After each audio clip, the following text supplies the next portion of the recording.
Welcome back to Movie Recaps. Today I will show you a sci-fi, drama, mystery film from 2019, titled I Am Mother. Spoilers ahead. Watch out and take care. In a repopulation facility, one day after the event that caused humanity's extinction, there are 63,000 embryos and no human occupants yet. The mother robot, whose main mission is to raise the new human population, is getting ready to raise the first human being after the event. She opens the canisters containing the embryos, takes out the first one, and places it in a gestation chamber. The embryo will gestate into a baby in just 24 hours within the artificial womb. Mother waits patiently, as bombs are heard outside of the facility. Once the fetus has developed into a baby, mother can begin raising the child into a human. The next sequence of the film shows the full developmental stage of the child. Baby is seen taking its first steps, laughing and crying, running around and playing, all under the watchful eye of mother. Baby turns little girl in no time and can be seen making origami animals with mother, dancing ballet, and putting stickers on the robot. One day, the child asks mother why there aren't any more children there, and mother takes her to the embryo room to show her the rest of her siblings. 13,867 days after the event, the repopulation facility now has one occupant. Daughter is already a teenager. She wakes and watches some videos on her tablet while having breakfast. Mother comes in and her hand starts to glitch, so daughter insists to take a look at it. Daughter fixes mother's glitching hand without a problem. Later, daughter gets a little carried away in her ballet practice and is late for her ethics class with mother. The robot asks her to solve a difficult hypothetical situation, but the girl is distracted by her thoughts. When she eventually has a discussion with mother on the subject, it becomes apparent that mother's main focus in her education is the concept of humanity and survival. Mother is worried about the way she answers this particular question because daughter has an important exam coming up soon that would reveal the efficacy of her upbringing. That night, daughter has some difficulty sleeping, so she watches some videos until there is a power outage in the facility. She goes looking for mother, but soon realizes that she's out of power too. Then, daughter finds a broken power line and hears a mouse running around. She sets a trap and manages to fix the problem with the power. While she waits for the power to fully come back, daughter catches the mouse.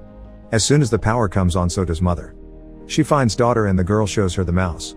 The little critter worries mother because it might mean that there is a breach in the airlock of the facility. That would mean the contagion from the air outside might leak inside, and the mouse might be a carrier too. Despite daughter's protest, mother incinerates the mouse, explaining how dangerous contamination of the facility might be, not just to her, but the embryos as well. Mother also decontaminates the airlock and quarantines the area. A few days later, they celebrate daughter's birthday and mother gives her a gift.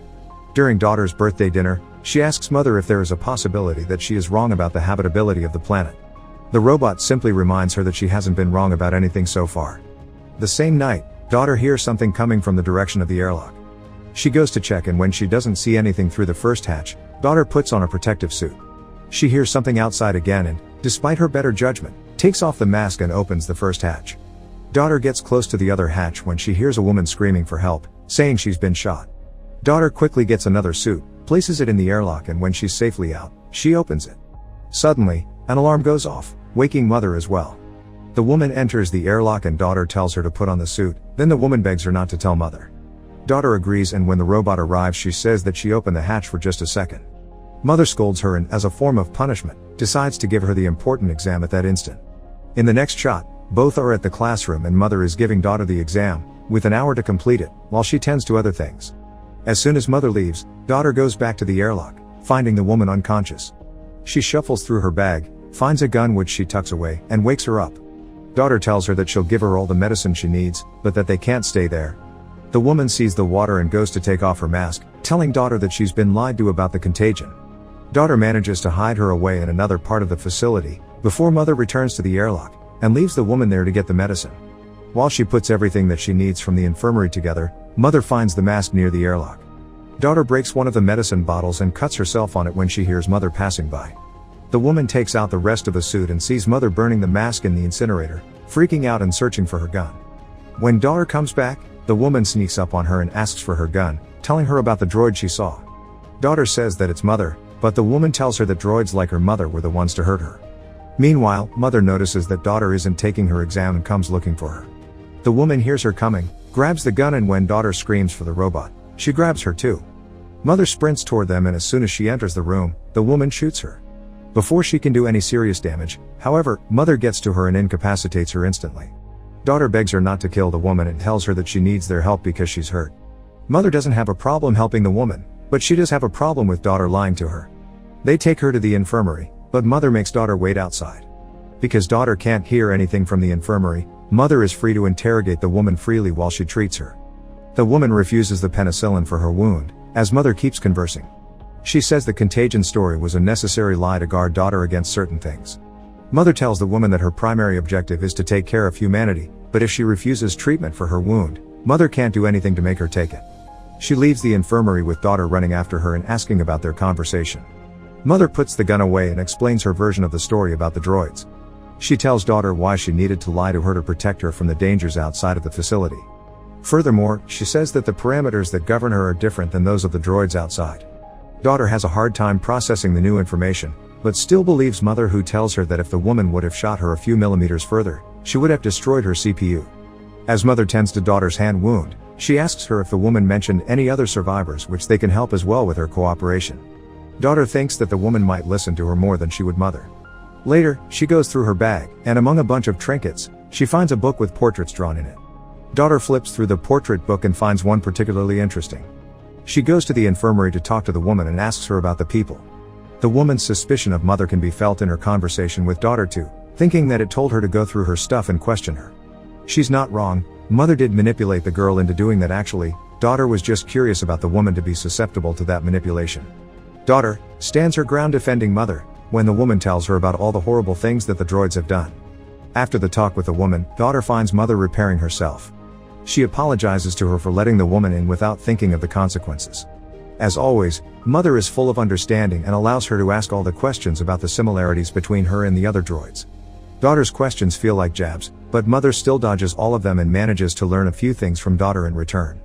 Lastly, daughter tells mother that the woman is getting worse. They both go to see her and mother tells the woman that she waited too long to take the penicillin, so now she would need to get surgery, or otherwise, her infection will get worse. The woman refuses to let mother touch her and daughter volunteers to perform the surgery instead. Next, daughter can be seen checking the wound and telling mother where the bullet is lodged in the woman's body. She thinks that the best way to pull the bullet out would be to drill in it and take it out that way. However, the woman refuses anesthesia, which would make it insanely painful for her. She can barely even make it through daughter cleaning her wound. The woman turns her head as daughter goes in with the drill, subsequently, calmly performing the procedure and taking out the bullet. After that, she loses her nerve and vomits. Later, daughter waits for the woman to wake up because she passed out from the pain. When she does, daughter explains that her 4 is a saline solution and calms her a little. She gives the woman some food which she practically devours, and then thanks to the girl for what she did for her. They continue to talk and bond, as mother observes them from afar. The next day, daughter is still in the infirmary next to the woman. The woman is looking through the portraits and daughter sees it as an opportunity to tell her that they can house the survivors in the facility if she shares with them where they are. She trusts the girl, but not the droid, and tells her that whatever she shares about the people, daughter must keep a secret. When the girl agrees, the woman tells her about the camp in the mines where she spent most of her life. Then she tells her that she got to the facility escaping from the droids that killed her stepbrother. She shows daughter his and his wife's portraits in her book and tells her that his parents raised her as their own when she was orphaned. Daughter asks about the portrait of the boy she saw before and the woman tells her that he's about her age. The girl keeps insisting that they should bring the survivors there, but the woman gives her the alternative to join her and the others in the mines where it's safer. Mother interrupts their conversation and tells daughter that the woman needs to rest while she needs to do her exam. As the two of them leave the infirmary, mother tells her that the bullet fired in her chest matches the one daughter extracted from the woman's wound. Droids don't use the same type of gun, so mother implies that another human might have shot the woman, possibly with good reason. Daughter is worried by the information but still doesn't share the woman's secret. The important exam that daughter takes is constructed around psychological and ethical questions, checking her judgment and empathy levels alike. Meanwhile, mother goes through the woman's things and activates a locator that she will return in the bag. The two last aspects of the exam are the physical and medical. Once complete, mother tells daughter that her results are better than ever. As a reward, she lets her pick an embryo from the lot and finally have a sibling as she has always wanted. Mother commends her for being patient over the years and demonstrating great character. Daughter chooses a male embryo and puts it in the gestation chamber, which sets the timer for 24 hours until the baby is fully formed. Mother and daughter have a nice moment together. The woman makes a weapon when daughter comes to the infirmary to confront her. The woman instantly makes her doubt mother's story about the bullet, convincing her to check for herself. So, later that night, daughter takes mother's broken hand and uses it to open the cabinets where the bullets are kept. Making the side-by-side comparison, daughter notices that the bullets are of completely different size and that mother lied to her. While still in the storage room, she finds a drawer with no label on it. Inside, she finds documents labeled for embryo number 2. Daughter checks the embryo containers and realizes that she wasn't the first, but the third child that came out of that lot. The documents state that the subject was a failure, but the child in the photo looks like daughter when she was younger. Daughter also checks the incinerator for human remains and finds a human jaw bone between the ash. The document has the subject as aborted. All of this information breaks daughter's world apart and she goes to talk to the woman again, admitting that she was right about everything.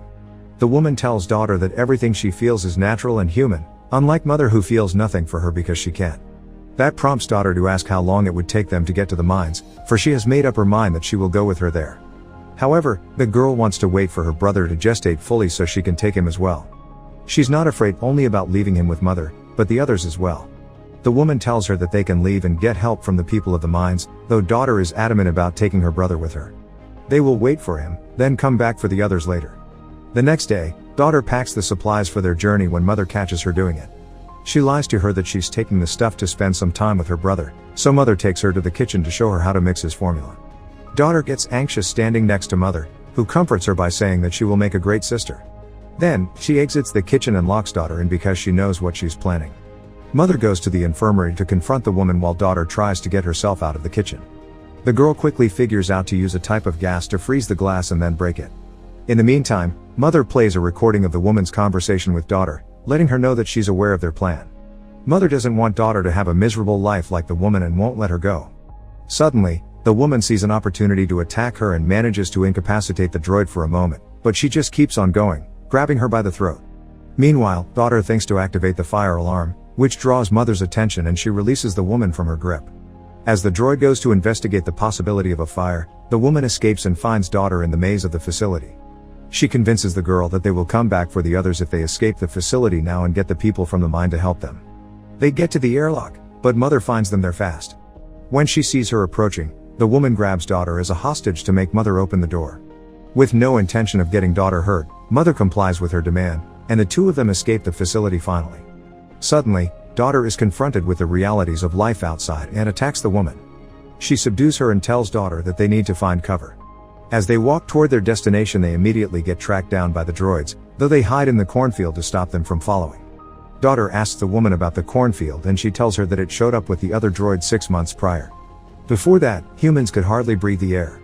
After a long journey through the desolate landscape, they arrive on a beach with a massive shipwreck and tons of cargo containers. It's daughter's first time seeing the ocean. She doesn't take long to understand that the woman actually lives in one of the containers with a dog. The woman confesses that she fled the mines years before because the people that lived there began treating each other terribly when the hunger struck.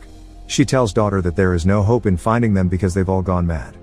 Daughter gets struck by the doom of the woman's life outside and feels terrible for leaving her brother behind.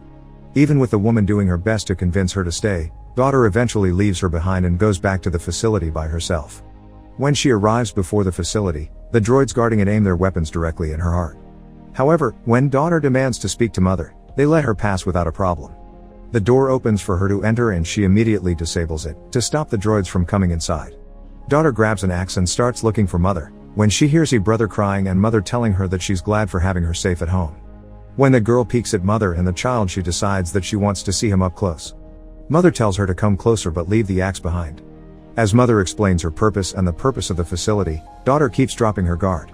The droid tells her that her objective was to make a better human, superior to the ones that destroyed the planet as well as themselves. Even though she was the one to ultimately create the extinction event, mother did it all to elevate her human creators to a higher level.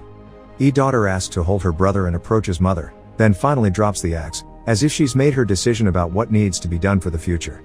Mother calls him perfect and daughter confronts her about the way she handled the other children before her. The droid tells her that she's holding the baby too tight and walks toward her when daughter flees the room, trapping mother with the door. She goes into the other room and gets the gun, as the other droids begin breaking down the airlock. Mother tries to free herself from the door as well, when daughter shows up in front of her with the gun, telling her to call the others off. The droid explains that there is no difference between her and the other droids and machines on the planet. They are all mother, a single consciousness with numerous bodies. Daughter lowers her gun, realizing that mother did kill all the other people. Mother gives her the option to either stay with her and raise her brother or leave the facility without him. Daughter gives her the third alternative, which is for her to take care of him herself, to do what she was raised to do. Daughter asks mother for a chance to show her what she is capable of, and the droids stop breaking down the airlock. Mother tells daughter how to disable her. She shoots her CPU, after saying that she won't need her anymore. Daughter breaks down and cries, carrying the whole of humanity on her back. Simultaneously, the woman finds the tracker in her bag, and mother shows up at her home in the body of one of her droids. She tells the woman that she has fulfilled her purpose, implying that she was one of the babies born before daughter. In the last moment of the film, daughter is seen singing to her brother and then checking on the rest of her siblings in the embryo room. Make sure to subscribe and turn on notifications so you can watch more videos like this. Thanks for watching.